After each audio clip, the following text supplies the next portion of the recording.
টানা ৬ দফায় সোনার দাম বৃদ্ধির পর অবশেষে দেশের বাজারে কমল মূল্যবান এই ধাতুর দাম।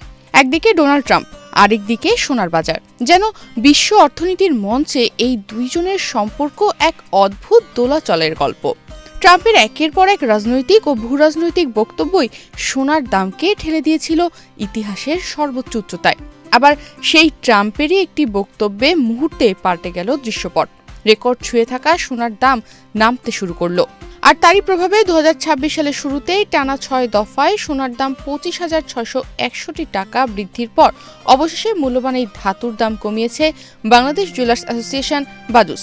সর্বশেষ ২২ জানুয়ারি বৃহস্পতিবার ২২ ক্যারেটের প্রতি ভরি সোনার দাম কমানো হয়েছে ৩,১৪৯ টাকা। করোনা বা যে কোনো ভাইরাসের এগেইনস্টে ফাইট মানি ব্যাকট্রলের লেফট রাইট। সে অনুযায়ী ২৩ জানুয়ারি শুক্রবার থেকে দেশের বাজারে ২২ ক্যারেটের প্রতি ভরি সোনার দাম হবে ২,৪৯,৩১৮ টাকা। সেই সঙ্গে ৫২৫ টাকা কমিয়ে ২২ ক্যারেটের প্রতি ভরি রূপার দাম নির্ধারণ করা হয়েছে ৬,৩৫৭ টাকা।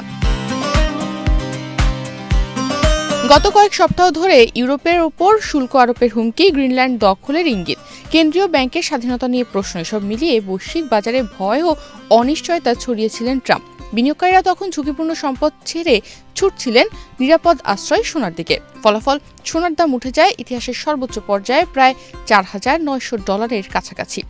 কিন্তু নাটকের মোড় ঘুরল দাভোসে। বিশ্ব অর্থনৈতিক ফোরামে ট্রাম্প হঠাৎই জানালেন ইউরোপের দেশগুলোর ওপর গ্রিনল্যান্ড ইস্যুতে শুল্ক আরোপের পরিকল্পনা থেকে তিনি সরে আসছেন। ভবিষ্যৎ চুক্তির একটি কাঠামো তৈরি হয়েছে, সেই বক্তব্যেই যেন বাজার হাঁপ ছেড়ে বাঁচল। বৈশ্বিক শেয়ার বাজার ঘুরে দাঁড়ালো, ঝুঁকি ভীতি কমল, আর সেই সঙ্গেই চাপ পড়ল সোনার দামে।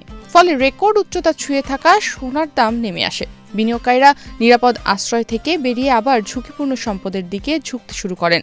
অর্থাৎ যে ট্রাম্পের বক্তব্য সোনাকে আকাশে তুলেছিল, সেই ট্রাম্পেরই এক বক্তব্যে সোনার দাম নামার পথ ধরল। নতুন মূল্য অনুযায়ী আজ থেকে দেশের বাজারে ২২ ক্যারেটের প্রতি ভরি স্বর্ণ বিক্রি হবে ২,৪৯,৩১৮ টাকায়। এছাড়া ২১ ক্যারেটের প্রতি ভরি সোনার দাম ২,৩৮,০০৪ টাকা নির্ধারণ করা হয়েছে। ১৮ ক্যারেটের প্রতি ভরি সোনার দাম ২,০৪,০০৩ টাকা। আর সনাতন পদ্ধতির প্রতি ভরি সোনার দাম ১,৬৭,৪৩৭ টাকা নির্ধারণ করা হয়েছে। গত এক বছর ধরে বলতে গেলে ধারাবাহিকভাবেই বেড়েছে সোনার দাম। তবে ২০২৬ সালের শুরুতে দেশের বাজারে ২২ ক্যারেটে প্রতি ভরি সোনা ২,২৪,১৮২ টাকায় বিক্রি শুরু হয়। ২০২৬ সালের ১ জানুয়ারি থেকে এই পর্যন্ত সোনার দাম মোট ১২ বার সমন্বয় করা হয়েছে। এর মধ্যে ৮ বার সোনার দাম বাড়ানো হয়েছে এবং ৪ বার কমানো হয়েছে। নতুন বছরের প্রথম ২৩ দিনে দেশের সোনার দাম বেড়েছে ২৫,১৩৬ টাকা। ২২ জানুয়ারি বৃহস্পতিবার সোনার নতুন দাম নির্ধারণ করে বিজ্ঞপ্তি দিয়েছে বাদুস। এতে বলা হয়, স্থানীয় বাজারে তেজাবি স্বর্ণ বা পিওর গোল্ডের দাম বেড়েছে, সে কারণে সোনার দাম সমন্বয়ের সিদ্ধান্ত নিয়েছে বাদুস। সেই সঙ্গে সরকার নির্ধারিত ৫% ভ্যাট ও বাদুস নির্ধারিত ন্যূনতম ৬% মজুরি যুক্ত হবে। আবার গহনার ডিজাইন ও মানভেদে মজুরিতে তারতম্য হতে পারে। তবে বিশ্লেষকরা বলছেন, এটি একটি সাময়িক বিরতি মাত্র। ট্রাম্পের নীতি নিশ্চয়তা, ভূরাজনৈতিক উত্তেজনা পুরোপুরি শেষ হয়নি, বরং যে কোনো সময় আবার নতুন করে মাথাচাড়া দিতে পারে। তাই ট্রাম্প যতদিন আলোচনার কেন্দ্রে থাকবেন, ততদিন সোনার বাজারও এই দোলাচলের মধ্যেই থাকবে। একটি বক্তব্যের রেকর্ড, আরেকটি বক্তব্যে সংশোধন। ২৪ ঘন্টা আগে ২২ ক্যারেট সোনার প্রতি ভরির দাম ছিল ২,৫২,৪৬৭ টাকা। এছাড়া ২১ ক্যারেটের প্রতি ভরি সোনার দাম ছিল ২,৪০,৯৭৮ টাকা। ১৮ ক্যারেটের প্রতি ভরি সোনার দাম ছিল ২,০৬,৫৬৯ টাকা। আর সনাতন পদ্ধতির প্রতি ভরি সোনার দাম ছিল ১,৬৯,৫৫৩ টাকা। এমন পরিস্থিতিতে দেশের গয়না বাজারে এর প্রভাব সবচেয়ে বেশি। দাম বাড়ার সময় অনেক ক্রেতাই কেনাকাটা পিছিয়ে দিয়েছিলেন।